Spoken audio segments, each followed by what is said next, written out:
You're listening to Winnipeg's Classic 107. My name is Simon Rusnak. The marvelous voice of Dietrich Fischer-Dieskau performing music of Franz Schubert, the gripping Lied Erlkönig. Heard there a favorite work of one of my studio guests. This morning I'm joined by two participants in Manitoba Opera's Student Ambassador Program, Sam Parrott and Ashley Schneeberger, alongside Kyle Briscoe of Manitoba Opera. Hello all. Hello. Thanks for being here this morning. Sam, let me begin by asking you about that piece of music. What's special to you about Erlkönig? I really enjoy it, is the simple answer. I'm hoping to perform it in the next year or two. I heard it in my first year and was just immediately, just the opening. And then as soon as all the different characters start singing, I was immediately hooked. Yeah. How could you not be? It's just Right. it's one of those Lied that is just one of those I think all of us want to perform at some time. You're a third year voice and composition comprehensive student at CMU. Tell us more about your musical journey. Well, I didn't actually start doing any sort of music until high school.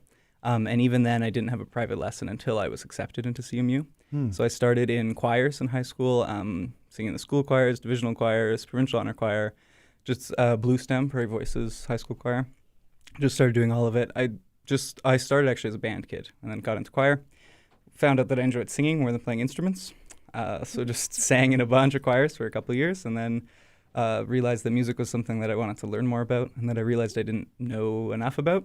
So I got accepted to CMU. And when I got there, I was doing voice stuff and it was really good. I really enjoyed having private voice lessons. But composition was something where I'd always learn parts of my voice music incorrectly. And I go, well, I like it better this way. I like having a rest here. I like it when this note is shorter. And I was like, well, maybe if I was in charge of making the music, I could do something. So I started taking composition lessons with Neil Weisensall, our composition professor. And so that's been going really well. And who are you studying voice with at CMU? Don Brook Wines. Oh, wonderful! Paul's wife. No, that's great. And it sounds like it's been a really gratifying experience so far, especially Absolutely. doing both, right? Voice and composition. Yep. Now, you are one of the first ever Manitoba Opera student ambassadors. What made you want to apply for this role? Well, again, it was recognizing a gap in my knowledge. So because I came to music so late, I didn't know very much about opera. So when Kyle came in and spoke to us at CMU, I realized that I've always thought opera was kind of cool, but that was kind of as far as I had gone. So the opportunity to be around Manitoba Opera and see real opera happening in our contemporary setting, I thought was really interesting and would be a really good way to get into the opera world. So, Kyle, as Sam just alluded to, this is your brainchild. Tell us more about the idea behind creating these student ambassador positions. Yeah, absolutely. So I just remember my very first experience at the opera. It was Falstaff and Monica was singing away and I was hooked at that point. I was in, I think, my senior year of high school. And that was really a moment, I guess, in my trajectory as an artist. And I thought it was so important to provide that same experience for fellow students. And I was just thinking with COVID, there had been a big gap in that experience. And I wanted to make that opportunity available for as many students as possible. And I recall back, in my first or second year, Sawyer Craig was selling subscriptions to see the opera. And I thought, that's a great idea. Why don't we bring it back, but then make something of it? We can build an opera-going community at each of the universities offering music education. And further to that, we can invite a group of eager young students into our world at Manitoba Opera and give them a behind-the-scenes look into what that world's like. I've been with the opera for about 10 months now, and I've learned so much and had such a wonderful experience. And I didn't think it was very fair of me not to share that. Well, very, very kind of you. You mentioned those student night at the operas, and I remember them, the subscription tickets that you could get as a student at one of the universities, and it was certainly a unique opportunity to check out the opera at a student rate. But like you say, this goes beyond that, right? And it's all about building a community of those who are interested in opera, talking about opera, right? Yeah, absolutely. It's been such a blast, and I couldn't have asked for a better group of ambassadors, and we were able to accept all 9 that applied. Wow. So that's been really wonderful. We've given them a tour of the concert hall, told them about every little initiative from small to big that we do at Manitoba Opera. There's a lot that we're able to get done with such a small team. So it's cool to, I think, hear about that. And of course, having them at La Cenerentola was fantastic. And they've been involved in things like doing light walking for production. We had Anna Schwartz, one of our ambassadors, interview Rob Harriet at our Zitz probe. And Ashley's been hanging out with Rob Harriet quite a bit, taking notes for him. So there's been lots of places to lend a hand. So you mentioned there are 9 student ambassadors in total. This was open to all 3 universities that have music programs. Is there representation from each of the universities then? So there's representation from U of M and CMU. There are also some Brandon students who have been able to take advantage of the discounted subscription offers. So we're looking to plan our reception to host those students and build that Manitoba-wide community as big as we can. Wonderful. This is just such a great initiative, especially in this 50th year of Manitoba Opera, right? Looking forward, really inviting students to, invite their friends and to talk about the joys and the drama that is opera. So Sam, you're a CMU student. Ashley, we're going to pass the mic over to you. You're a University of Manitoba student, correct? Yes, yeah, I am. Yeah, I'm in my second year of my master's. Second year of your master's. So what has the experience been like thus far as a Manitoba Opera student ambassador? It's been so fun. I feel like I've learned a lot about it, not only about opera, but also about like arts administration, which is something I feel like you really never get a full kind of wrap on, So it was really nice to kind of be able to see behind the scenes and see all the work that goes into it, which is it's astounding how much, especially a small team like Manitoba Opera, like how much they can do.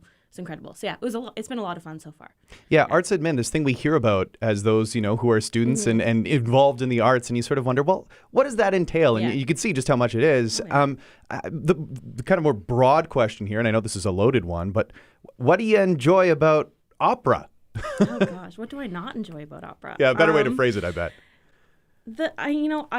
Telling stories is like such a important thing to me, and the stories that are told, I think, and as we go on, they just get more and more important and become more and more relevant.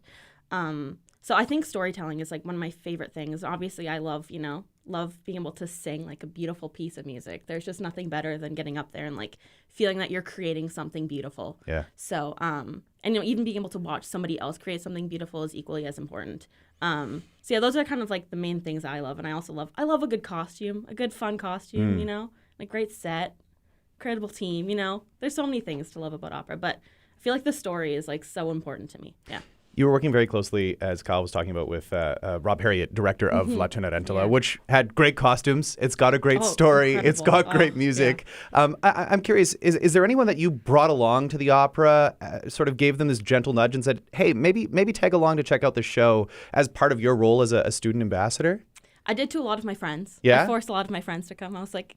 So you twisted their arm. Exactly. What did they say after, though? They loved it. Yeah, they thought it was amazing. They thought that, like... It was probably one of the best productions they've seen, especially after so long. It was probably one of the best productions I've seen after, not having seen a production since 2020. But yeah, they loved it. They thought the costumes and everything were beautiful, and everybody, like Lizzie's Non Più Mesta, so many people were like, that was impeccable, the best I've heard it. So, it was great. People, I think, really enjoyed it. Yeah. Yeah, we gave away a few pairs of tickets to La Cenerentola, and like you say, it's just one of those shows that's very accessible, right? Absolutely. I mean, you could dive in whether or not you were well versed in opera or you'd never been. I actually went with a friend who'd never been before either, and he said the same thing. He said, that was just a ton of fun. I really enjoyed it. It was way more relatable than I thought it would be. And we heard from listeners who took people that had never been with them either, and they said, it wasn't what I was expecting, and it is as accessible as we make it, right? So I think that's what's really wonderful about this role that you're both doing, and Kyle, that you've kind of spearheaded here. So we opened this conversation with König, which was a pick of Sam's. Ashley, we're going to end the conversation with a selection from Das Knabenwunderhorn. This the last number. Can you tell us more about this particular work and what it means to you? Yeah, Wo die Schönen is... It's a beautiful story it's like a love story, and ends pretty tragically about the soldier going off to battle. And it goes back and forth between the perspective of the narrator to the woman, to the man, to the narrator again. So it's just like really this just incredibly emotional journey. And I was supposed to perform it on my grad recital before it got canceled in COVID. And I think it's just become one of my favorite pieces of Lieder. So it's just like so beautiful and raw. And you have Mahler's amazing orchestration behind it, which is just, it brings the story to life. Yeah. So we're going to hear the last number from the set. This is Irrlicht. Oh, that's Irrlicht. Never Yeah. mind. Irrlicht is also beautiful. It's talking They're about all beautiful. Yeah, It's they're a all Mahler. beautiful. It's a Mahler work. Sorry, I mean, talking about the that's wrong cool. one. Irrlicht. Yeah, But that's Irrlicht fine. is it's about this beautiful shining light, and yeah, for me, it's like I think it's a real piece of hope. It's really lovely. Yeah. Yeah, wonderful way to end this conversation. Thank you all for being here this morning. Thank you. Thank you. Yeah.